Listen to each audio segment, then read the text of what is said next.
Hello mga mi, samahan niyo na nga kami pagpunta dito sa Hong Kong Disneyland. Yung second day namin ay dedicated talaga para lang sa Hong Kong Disneyland. Mula nga sa Prince Edward Station kung saan malapit ang aming hotel ay sumakay kami papuntang Tsuen Wan Station. Pagdating naman namin sa Liking Station ay agad kaming lumipat papuntang Orange Line. Ang nakakatuwa nga dito mga mi ay hindi mo na kailangan lumabas ng train station para lumipat sa ibang station dahil tatawid ka lang or lilipat ka lang talaga sa kabila para naman mag-merge ka doon sa ibang linya. At makikita mo naman yan agad dahil marami pong mga markings katulad ng ganyan or signages at makikita natin kung anong color ng line na lilipatan natin.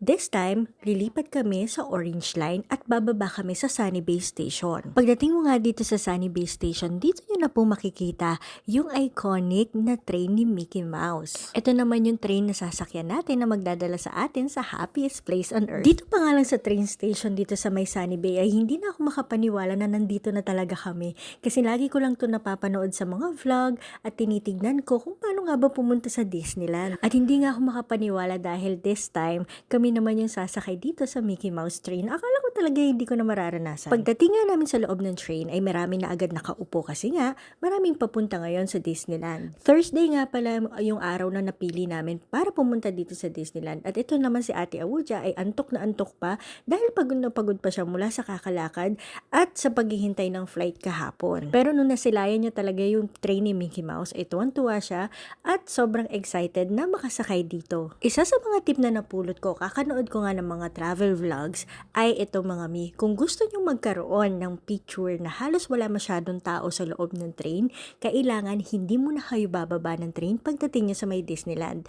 Yes, I know, sobrang nakaka-excite po talaga pag narinig na natin na nasa Hong Kong Disneyland na tayo, pero sayang naman yung chance natin na makapagpa-picture ng solo dito sa loob ng train. So ang ginawa nga namin ay hindi muna kami umalis sa loob ng train at umalis yung train pabalik naman sa Sunny Bay Station, and then from Sunny Bay Station ay nagsakay na naman po sila ng ilang mga pasahero at bumalik sa Disneyland. Since hindi pa naman kami nagtatap ng aming octopus card at hindi nga kami lumabas kanina ng train, ay hindi pa naman kami nag-charge for this ride. Bumaba na lang po kami nung pangalawang stop niya na sa Hong Kong Disneyland. And from there, ito na nga po yung makikita natin. Kita nyo naman at sobrang excited na tong bata na to. At mula nga paglabas ng train na to ay magsisimula na ang matinding lakaran sa loob ng Hong Kong Disneyland.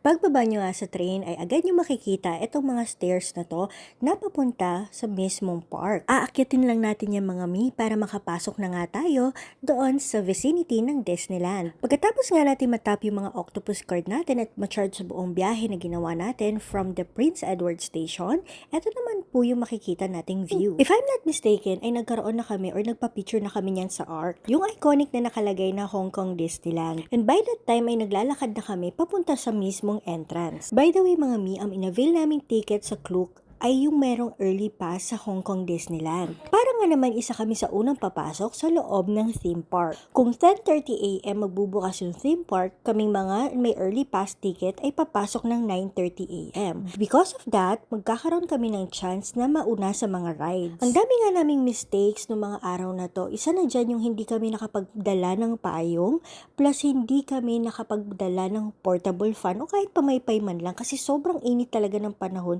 nung mga araw na pumunta kami dito. Nung finally nakapasok na po kami sa loob ng theme park, hindi ko ma-explain kung ano yung mararamdaman ko kasi sobrang ganda ng Disneyland. Para ka talagang magiging bata pag nasa loob ka na ng Disneyland kasi halos lahat ng makikita mo ay akmang-akma sa inner child mo. Sobrang overwhelming nga nung pakiramdam nung nakapunta na kami dito sa Hong Kong Disneyland, especially nung nakita ko na yung castle. Parang gusto kong magtatakbo at parang gusto kong maging bata ulit. Hindi nyo natatanong mga mi, lumaki po kasi kami nanonood ng Disney. At sa aming magkakapatid, ako po talaga yung adik na adik sa mga Disney characters at sa mga Disney fairy tales. Ang favorite ko po kasing Disney princess ay si Cinderella. 100 times ko na yatang napanood ang Cinderella at napanood ko hanggang dun sa part 3. Sayang nga lang at hindi ko siya nakita dito kasi siya talaga yung pinaka-inaabangan ko, pero huwag kayong mag-alala dahil meron akong nasalubong dito. Pagpasok nga namin sa Disneyland ay agad kami dumiretso dito sa Arendelle. Kung nakanood kayo ng Frozen, alam na alam nyo kung ano yung itsura ng Arendelle, lalo na pag nakita nyo yung plaza nila. Dito kami sa World of Frozen Frozen unang sumakay kasi si Ate Awuja naman po ay unang nakilala ang Frozen as a Disney movie. Nung 2 years old siya, favorite na favorite niya si Anna. Tapos ngayon, ang pinaka-favorite niya na ay si Elsa. Una naming sinakyan na ride itong Frozen Ever After. Sabi kasi sa chismis mga mi, kapag punuan po dito sa Hong Kong Disneyland, ay minsan inaabot ng 1 oras yung pila dito. Kaya dahil may early pass ticket kami, ito yung inuna namin. Isa to sa paborito naming mag-ina at pinanood din namin siya hanggang part 2. And pati yung ibang mga sequel na stories naman ni Olaf. Alam niyo ba mga mi, nung una akala ko talaga chill ride lang ito. Pero alam ko naman at the back of my head na meron siyang kakaibang twist, pero hindi ko in-expect talaga na yung twist na yun ay matatakot ako ng bonggang-bongga. Pero kahit nakatakot tayo mga mi, hindi talaga matatawaran yung experience na nabigay nito sa akin. Sa sobrang tuwa ko nga mga mi, kaway ako ng kaway sa mga estatwa na characters lang Frozen, na kahit alam ko namang statwa lang sila, ay sigaw pa rin ako ng sigaw ng pangalan nila. Pagkatapos nga ng every ride mga mi, ay mapupunta kayo sa gift shop kung saan pwede kayo bumili ng mga souvenir.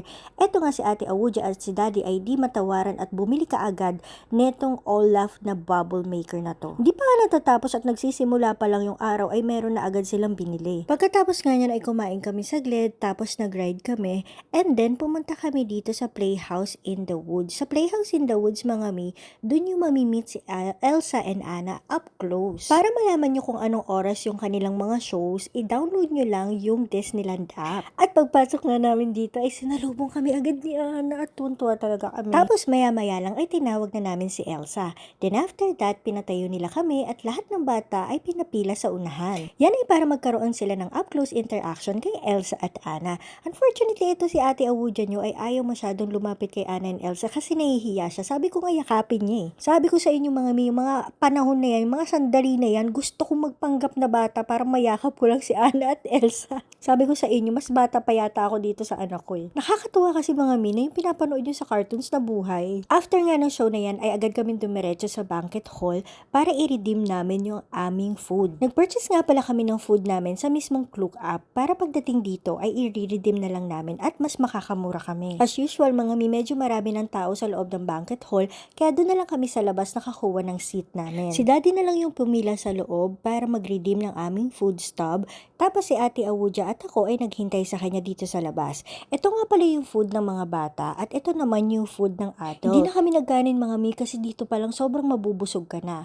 After nga namin kumain ay napunta ulit kami dito sa may bandang castle, tapos nakita namin na meron palang show dito at nanood Sumakay muna kami ni Ate Awuja dito sa Astro Orbiter bago kami pumunta sa mismong main street para abangan yung pagdaan nila Mickey Mouse para sa parade. Akala nyo ba mga mi, pang bata lang to, pero pag nandito kayo sobrang taas, or ako lang ba yun dahil medyo may takot na ako sa heights. At ito na nga sinasabi ko sa inyo mga mi, dahil nakita ko nga si stepmother, si Drizella, at si Anastasia. Although hindi ko nakita si Cinderella, tuwang-tuwa na rin ako kasi parang nakita ko na rin sila dahil nakita ko nga sila stepmother at si stepsisters. Nakakatuwa kasi sobrang in character sila kasi ganyan na ganyan talaga sila dun sa cartoons, nagsisisihan at nag-aaway. And finally, eto na nga si Mickey Mouse. Hindi ko pala nabanggit sa inyo mga mi dahil nung pagpasok namin ng Hong Kong Disneyland, dumiretso po kami agad sa may City Hall. Sinabi ko na birthday ko, and binigyan nila ako ng birthday badge. That way, every time po na masasalubong nila ako, ay binabati nila ako ng happy birthday. Syempre, tuwan-tuwa naman ako. After nga nito, ay nagkita kami ng friend ko para sumubok pa ng iba't ibang rides. Sumakay kami dito sa Jungle River Cruise. Nagpunta sa Toy Story Land,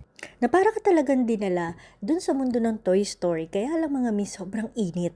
Sobrang init na mga oras na to dahil 2 p.m. yata to at pati mga ulo namin nagiinit na rin. Kaya pumasok muna kami dito sa Mystic Manor. Bali parang may kwento siya tapos bigla na lang gagalaw yung kinauupuan nyo. At matatransport kayo sa iba't ibang room sa loob nun. Exciting siya mga miss, tsaka isa to sa pwede kong i-recommend na must try talaga dito sa Hong Kong Disneyland. Pagkatapos nga niya na isumakay kami ng mga bata dito, akala ko talaga ay mababaw lang siya o mababa lang siya. Pero nung sumakay na kami, grabe yung sigaw ko kasi natakot talaga ako sa sobrang taas niya. Hindi ko sure kung mataas talaga siya or dahil tita na ako at hindi ko kaya yung mga ganung heights. Pagkatapos doon ay papunta sana kami sa It's a Small World. Kaya lang biglang sumakay si Ate Awuja dito sa train na to na dinala kami mismo doon sa entrance ng Disneyland. Pero mga mi, sabi ko sa inyo, Alas 4 pa lang ata nito pero grabe na yung pagod namin. Sobrang pagod na yung mga paa namin. Dagdag pa dyan yung sobrang init talaga dahil tirik na tirik yung araw. Tapos bandang alas 5 ay nagkaroon ulit ng parade. Ang mali nga namin, dapat nanood na lang kami ng parade nung hapon, which is itong oras na to, at hindi kami nanood kanina ng mga tanghali. At least we know better now, at saka at least alam nyo na mas magandang manood ng hapon kasi mas may enjoy nyo dahil hindi ganong kainit. Pagkatapos nga niyan ay hindi na po kami sumakay ng rides dahil hindi na po kaya ng mga paa ng lolo't lola nyo ang maglakad-lakad sa loob ng Disneyland dahil nga sobrang laki at sobrang nakakapagod po talaga. Inantay na lang namin dyan yung Momentos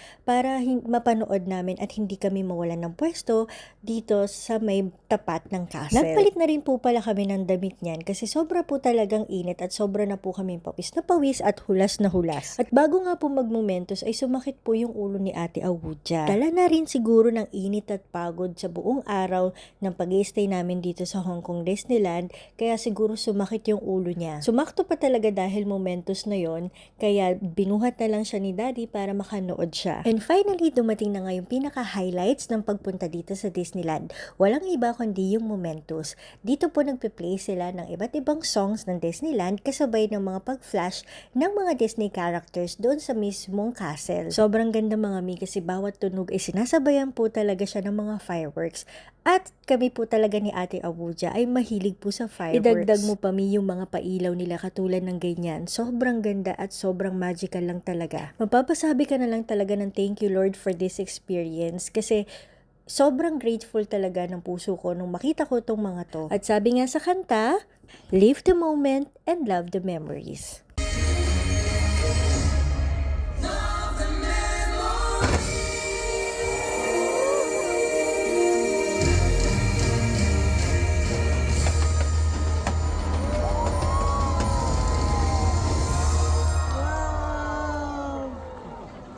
After nga ng Momentos ay pinauna na namin yung unang mga grupo na gustong makaalis agad ng Disneyland. Tapos sumunod kami after namin ng mag-visit sa clinic. Sobrang fruitful at sobrang meaningful talaga nung pagpunta namin dito, and we will surely come back kung may pagkakataon. At higit sa lahat, kung kaya pa ng mga paa namin.